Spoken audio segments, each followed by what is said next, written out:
Would you tell me about what we're doing here today? It's the Dog Walk. It's the annual Local Oceans Christmas party. Is it just totally great or what? It's awesome. Thank you, Laura, and the Local Oceans staff for a wonderful year. How's it going? You bringing goodies? All right. We've got all these guys down here. They're all excited. They want the public to come down. They want to talk about their fishery and their industry and you know, really get our community more informed and interested in what's going on down here. So we've got some folks that we're going to stop at. I think we're big enough to split into 2 groups.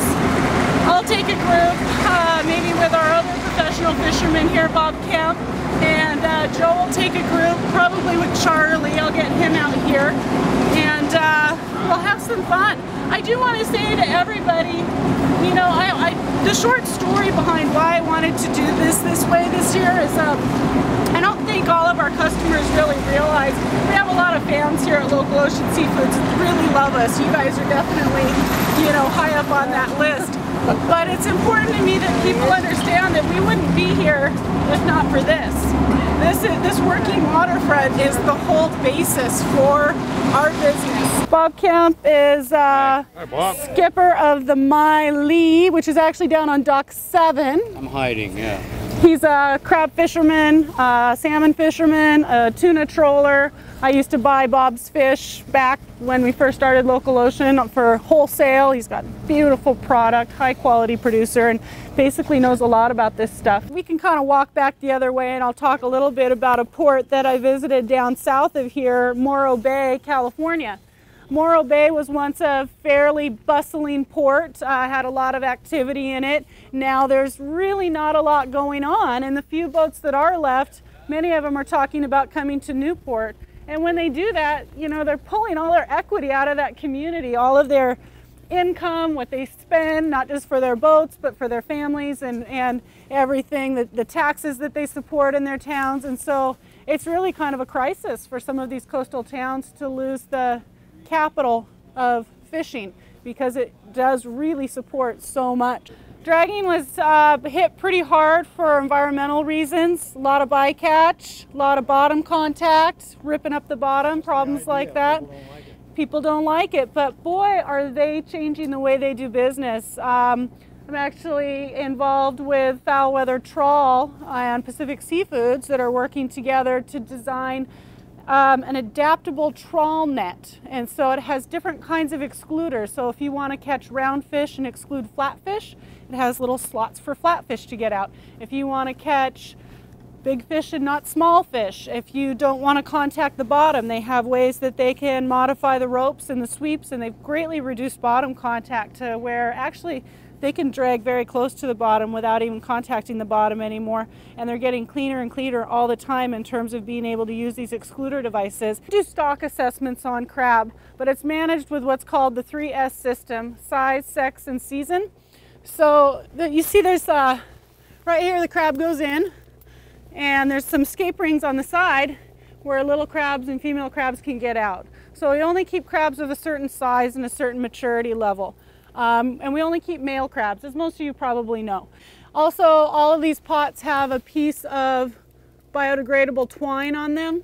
So if this pot gets lost at sea, this twine is going to degrade in probably about 30 to 60 days, depending on the conditions. And then any crab that are in there will be released. So it virtually eliminates ghost fishing, which is kind of a cool thing. Come on down here to the end of the pier. Typically smaller boats for salmon. There are some big boats that fish salmon, but this is a classic size boat for salmon here, and for tuna. So if you see these pullers in the back like this, those are for pulling tuna. So that boat will bring tuna up over the side. That's a surface fishery, so you're just trolling hooks, jigging they call it, right along the surface. Another great fishery, no habitat impacts, very little bycatch. Great, we all love tuna.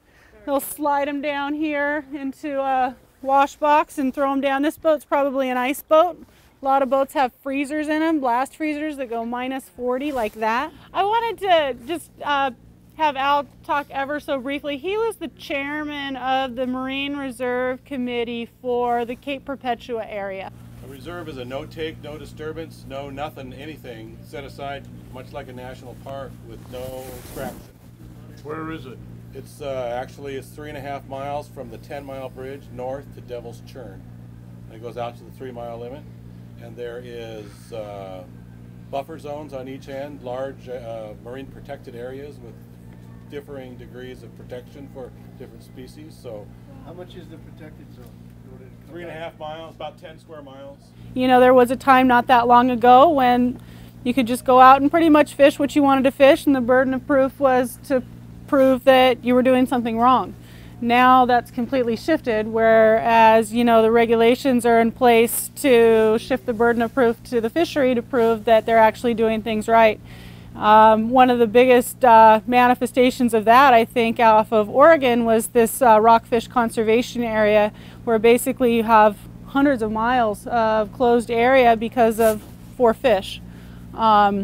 So these guys really step up to the plate in terms of taking researchers out on their boats, talking with the state scientists about the local knowledge that they have about what's out there, and continually striving to demonstrate that they're doing things the right way. There's a lot of additional research opportunities popping up all the time. There's a real collaborative atmosphere now with NOAA, and a real effort to map certainly the territorial seas, so we know a lot of ocean zoning issues, not just marine reserves. There's wave energy, wind energy, offshore oil and gas development, aquaculture, all kinds of things. You know, we don't own the ocean, we've just been using it sustainably for the last 150 years.